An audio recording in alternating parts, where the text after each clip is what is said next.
ప్రస్తుతం మనతో పాటు ప్రముఖ ఆధ్యాత్మికవేత్త వేదిక ఆస్ట్రాలజర్ గోనుగంట్ల సురేష్ బాబు గారు ఉన్నారు. గురువు గారితో మాట్లాడతాం. నమస్కారం గురువు గారు.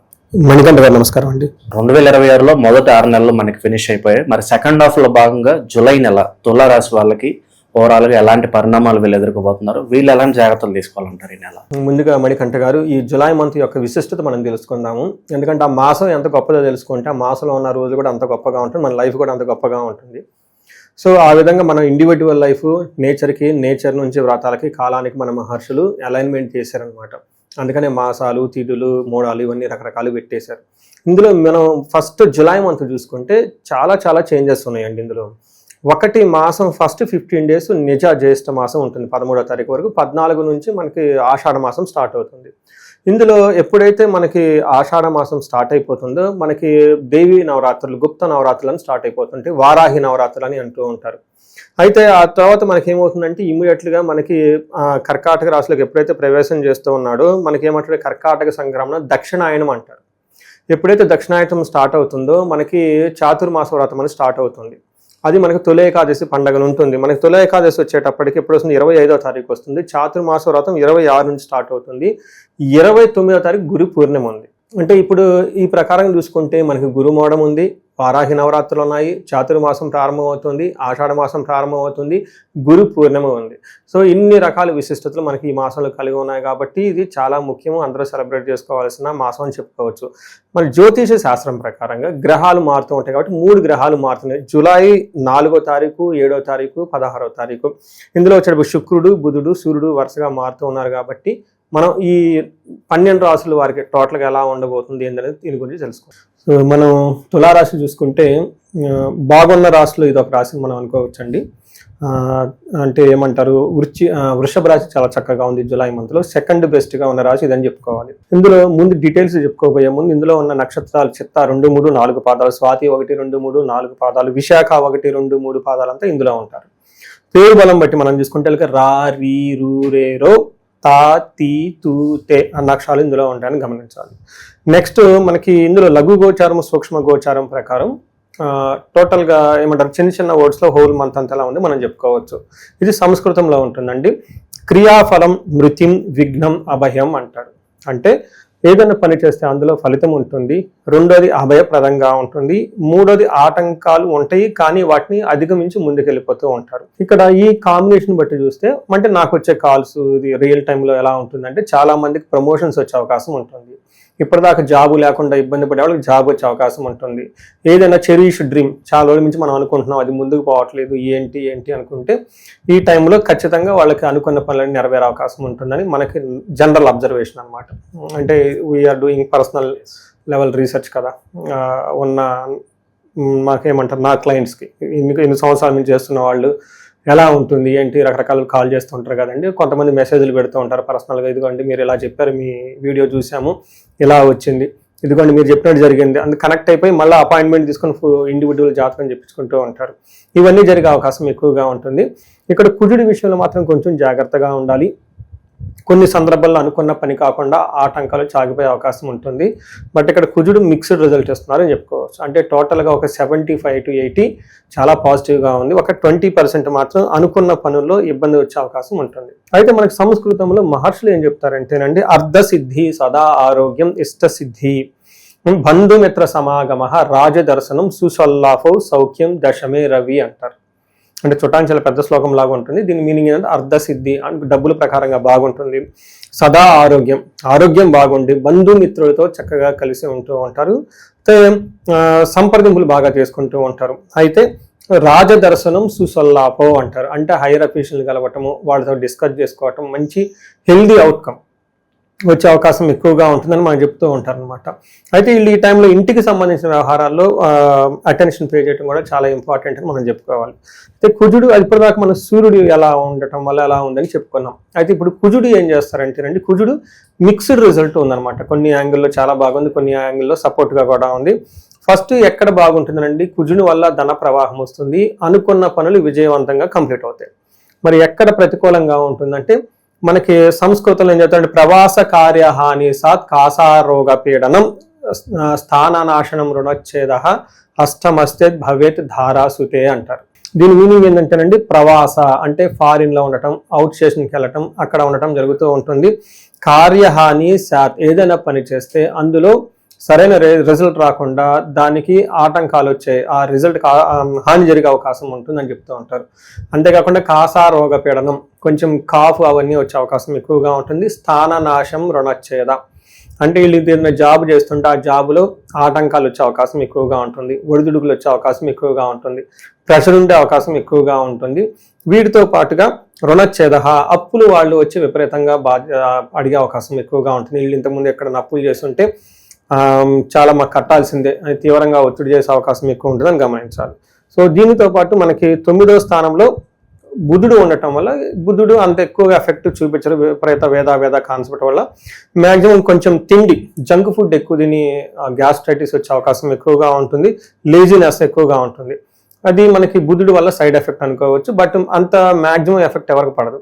ఇప్పుడు మోస్ట్ ఇంపార్టెంట్ పాయింట్ ఏంటంటేనండి, శుక్రుడు వీళ్ళకి 11వ స్థానంలో ఉన్నారు. ఎప్పుడైతే శుక్రుడు 11వ స్థానంలో ఉంటారో ఏమవుతుంది, పుష్టిం కాంతిం తదా ఇష్టి కీర్తి సాధనం క్షీరాన్న భోజనం కుర్యా ఏకాదశే ఫలం అంటారు. అంటే 11వ స్థానంలో ఎప్పుడైతే శుక్రుడు ఉంటారో వీళ్ళకి పుష్టి, శారీరకంగా పుష్టివంతంగా ఉంటారు, కాంతివంతంగా ఉంటారు, ఇష్టకార్య సాధకం ఏదైనా అనుకుంటే ఆ పనులన్నీ సాధించుకుంటూ ఉంటారు. క్షీరాన్న భోజనం మంచి చక్కగా భోజనం అవంతా చేస్తూ హ్యాపీగా ఉండే అవకాశం ఎక్కువగా ఉంటుంది. సో ఏ ప్రకారంగా చూసుకున్నా కానివ్వండి, ఒక కుజుడు మిక్స్డ్ రిజల్ట్ ఇస్తున్నా కానీ మిగతా అన్ని గ్రహాలు సపోర్ట్గా ఉండటంతో ఒక బెస్ట్ మంత్ అట్లీస్ట్ 80% బాగుంటుందని మనం చెప్పుకోవచ్చు.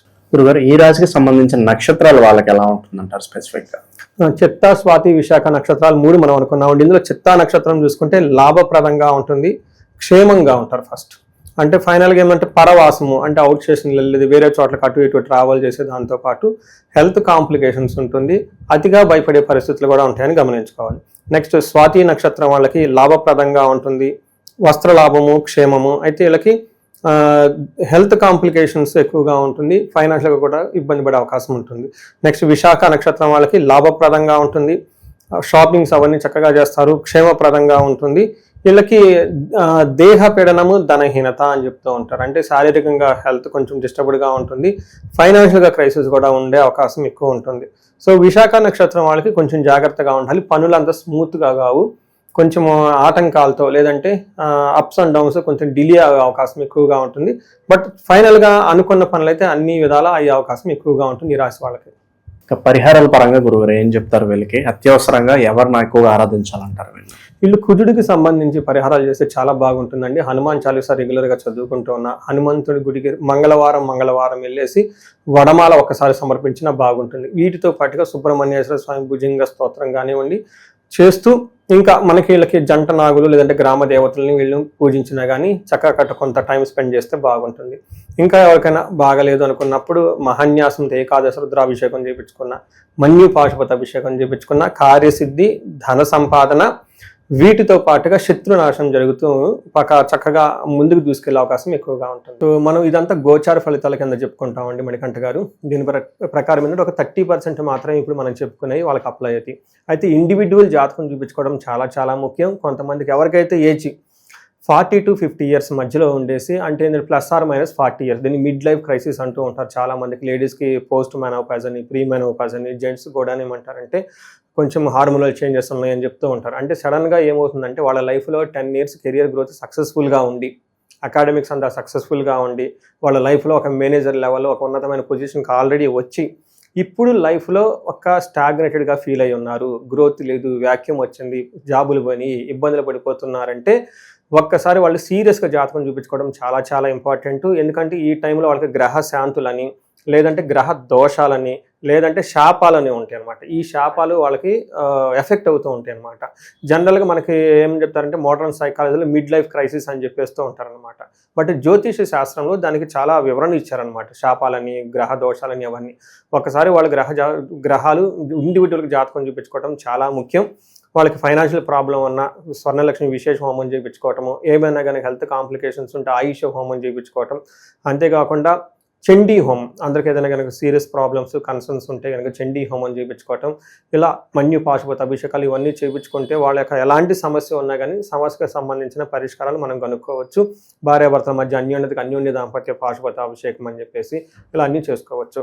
అయితే మనకి ఈ నెల 14వ తారీఖు అంటే జూలై నెల 14వ తారీఖు నుంచి 22 వరకు వారాహి నవరాత్రులు సెలబ్రేట్ చేస్తూ ఉన్నాం. అంటే నాకు ఇది వచ్చేటప్పుడు పబ్లిక్ మీడియాతో ఇంటరాక్ట్ అవ్వటం థర్డ్ పండుగ అని, లేదంటే 4th అయి ఉండొచ్చు, 3rd or 4th. ఈ ఎవ్రీ ఇయర్ మేము కొన్ని సెలబ్రేషన్స్, కొన్ని హోమాలు పూజలు అన్ని ప్లాన్ చేయటం, కొన్ని సామూహికంగా కొన్ని ఇండివిజువల్గా రకరకాలుగా చేస్తూ ఉన్నాం. బట్ ఈసారి కూడా మేము ఏం చేస్తున్నామంటే వారాహి పాశుపత విశేష హోమం అని చేస్తూ ఉన్నామండి. ఇది చాలా పెద్ద హోమము, ఒక దాదాపు 15 మంది దాకా బ్రాహ్మణులు పడుతూ ఉంటారు. ఇది 1 to 1 చేయడం జరుగుతుంది. ఈసారి సామూహికంగా చేయటం లేదు, పోయినసారి చేసేసి అంతా మేము అరేంజ్మెంట్ చేయలేక డబ్బులు రిటర్న్ ఇవ్వడం కూడా జరిగింది చాలామందికి. బట్ ఇదేంటంటే ఓన్లీ సెలెక్టెడ్ పీపుల్కి 1 to 1 చేయటం జరుగుతుంది. దాదాపు 15 నుంచి 20 మంది బ్రాహ్మణులు పడుతుంటారు. వారాహి పాశుపత విశేష హోమం చేస్తూ ఉన్నాం అనమాట, దాదాపు 10 మంది. ఇది వచ్చేటప్పుడు 4:30 గంట 5 గంటల పెద్ద హోమం పడుతుంది. Only in a day 2 times. నవరాత్రులు స్టార్ట్ అయిన 14వ తారీఖు నుంచి 22వ తారీఖు వరకు మార్నింగ్ ఒక స్లాట్, ఈవినింగ్ ఒక స్లాట్. ఈవినింగ్ స్లాట్ ప్రిఫరబుల్గా NRIలకి, అమెరికా ఉన్న వాళ్ళకి చేస్తూ ఉన్నాము. దీనివల్ల ఎందుకు చేయించుకోవాలంటే ఫస్ట్ కార్యజయం, చాలా నాలెడ్జ్ ఉంది, ఎగ్జిక్యూషన్ చేయలో ఫెయిల్ అయిపోతున్నాం అనుకున్న వాళ్ళకి వారాహి అమ్మవారికి చేయించుకోవాలి. రెండోది తగాదులు, శత్రుబాధలు ఏమైనా ఉంటే దానికి సంబంధించి చేసుకోవాలి, డైరెక్ట్గా ఇండైరెక్ట్గా ఎవరికైనా ప్రాబ్లమ్స్ ఉంటే చేయించుకోవాలి. మూడోది రియల్ ఎస్టేట్ పీపుల్ ఎవరైతే ఉన్నారో, స్టాగ్నేటెడ్గా ఉన్నారో, నేను ఎక్కడో ఆర్టికల్ చూస్తాను 80,000 అపార్ట్మెంట్లు ఏమో అన్యూజ్డ్, కొంతమంది పేమెంట్ కట్టేసి డ్రాప్ అయిన వాళ్ళు మొత్తం లాక్ అయి ఉన్నారనమాట. ఇలాంటి ఎవరైనా రియల్ ఎస్టేట్లో వాళ్ళు ఉన్నా కానీ లైఫ్లో ప్రోగ్రెస్ లేదు, ధనం లేదు అని అనుకుని ఎవరైనా కనుక అనుకుంటూ ఉంటే ఇది వాళ్ళకి ఈ నవరాత్రుల టైంలో చాలా మంచి ఒక అవకాశము. ఇంట్రెస్ట్ ఉన్న వాళ్ళు మాత్రం ఖచ్చితంగా ఫోన్ చేసి అపాయింట్మెంట్ తీసుకోండి. ఒకసారి మళ్ళీ చెప్తున్నాను, 18 కంటే హోమాలు ఎక్కువ చేయలేము. In a day only 2 morning and evening.